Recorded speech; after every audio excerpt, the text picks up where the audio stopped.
Assalamualaikum warahmatullahi wabarakatuh. Selamat datang di Praktikum Kimia Analisis Kuantitatif.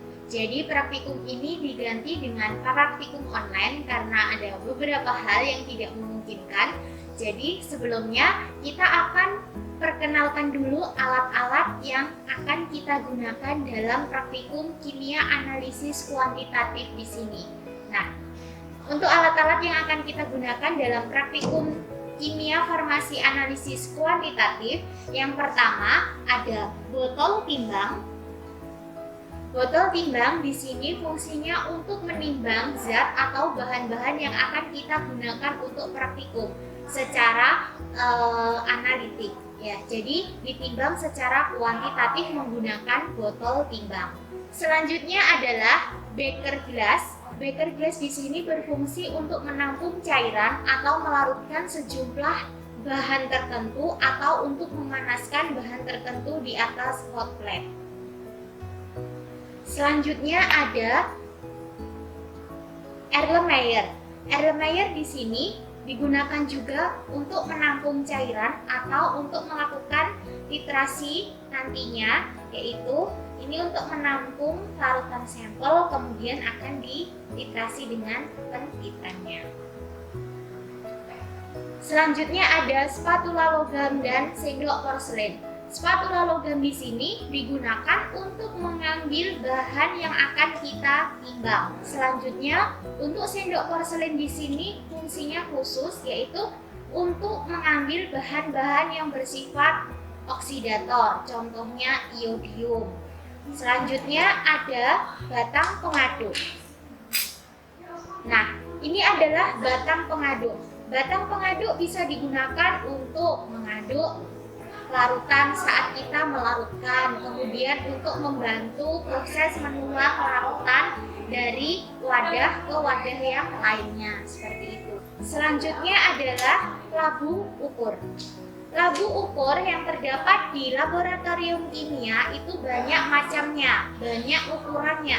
Ini salah satu contohnya yaitu ukuran 100 ml. Di dalam labu ukur ini biasanya digunakan untuk membuat larutan-larutan baku primer maupun baku sekunder. Untuk larutan baku primer, jika dibuat dengan labu ukur, itu diperhatikan batas tanda dari labu ukur. Silakan dilihat, ini terdapat batas tanda dari labu ukur. Jika kita membuat volume 100 ml yang tertera di sini, berarti kita perhatikan meniskus bawah.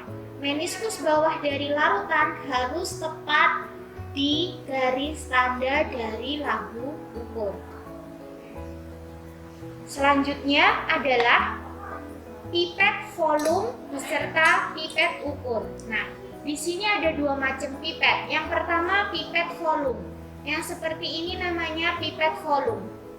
Di sini biasanya untuk mengambil sampel dalam jumlah tertentu sesuai dengan ukuran yang tertera pada pipet.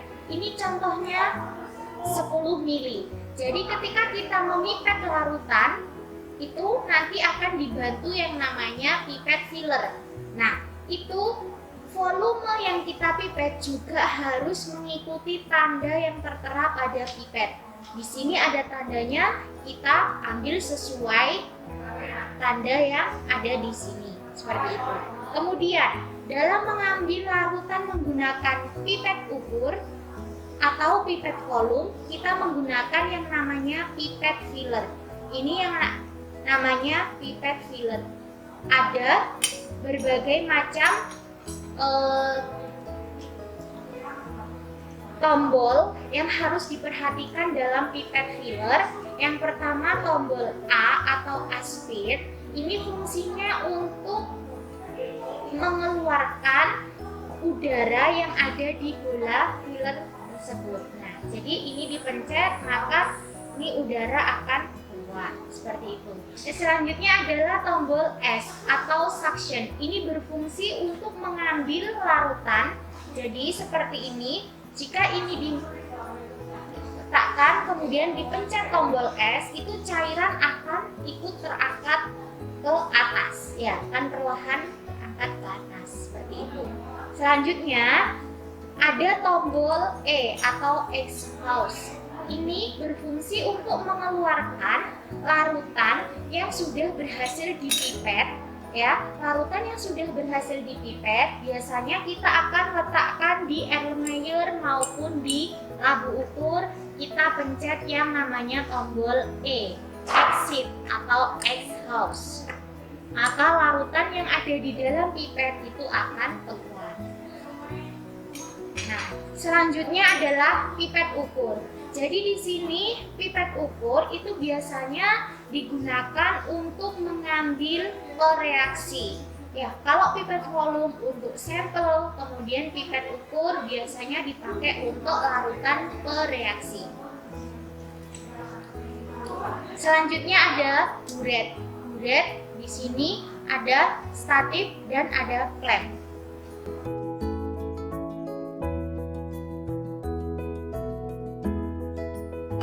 Selanjutnya adalah krus porselen. Krus porselen di sini biasanya digunakan dalam proses gravimetri untuk pemijaran. Selanjutnya ada triangle porselen. Ya, biasanya digunakan untuk pemanasan. Nah, itu digunakan serangkaian dengan kaki 3. Nah, biasanya krus porselen itu diletakkan di atas triangle porselen, kemudian kita panaskan seperti itu. Fungsi dari macam ini. Selanjutnya ada crucible top. Ini fungsinya untuk mengambil krus porselen setelah pemanasan atau mengambil tutup.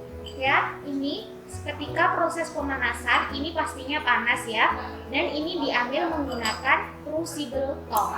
Ya, ini fungsinya ini untuk menjepit dari badan krus porselen. Ya, jadi seperti ini fungsi dari crucible top. Oke. Selanjutnya ada pinset. Pinset yang sering kalian tahu, pinset biasanya di sini digunakan untuk mengambil kertas saring maupun membantu dalam melipat kertas saring. Selanjutnya ada corong gelas yang berfungsi untuk memindahkan cairan dari wadah satu ke wadah yang lainnya maupun untuk menyaring. Ya, di sini biasanya dilapisi kertas saring terlebih dahulu, kemudian digunakan untuk menyaring, untuk memisahkan antara endapan dan filtrat. Selanjutnya ada gelas ukur, tentunya juga ada berbagai macam ukuran. Gelas ukur fungsinya untuk mengukur larutan. Selanjutnya ada gelas arloji. Biasanya untuk menutup cairan yang mudah menuap atau enggak menutup cairan ketika dipanaskan, atau untuk menimbang bahan-bahan tertentu yang bersifat oksidator atau higroscopis. Selanjutnya ada kertas saring. Kertas saring yang biasa digunakan di sini itu untuk proses gravimetri, untuk menyaring maupun nanti untuk dipakai memisahkan antara endapan dan filtrat. Biasanya kita gunakan kertas saring Botman 40. Selanjutnya ada hot plate. Hot plate biasa digunakan untuk memanaskan atau mengaduk sejumlah larutan tertentu. Jika kita ingin memanaskan, itu gunakan tombol heater.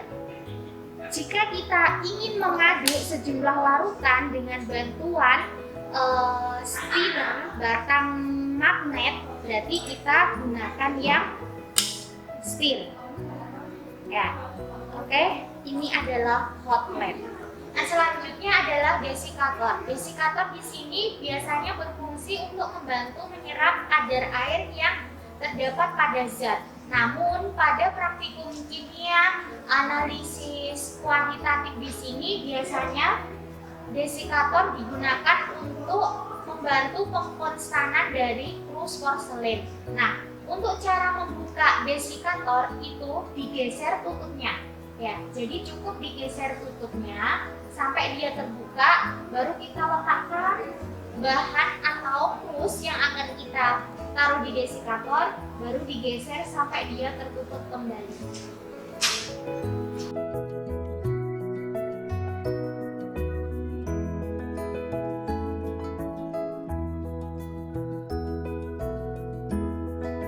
Oke, jadi itu tadi alat-alat yang akan kita gunakan dalam praktikum kimia analisis kuantitatif.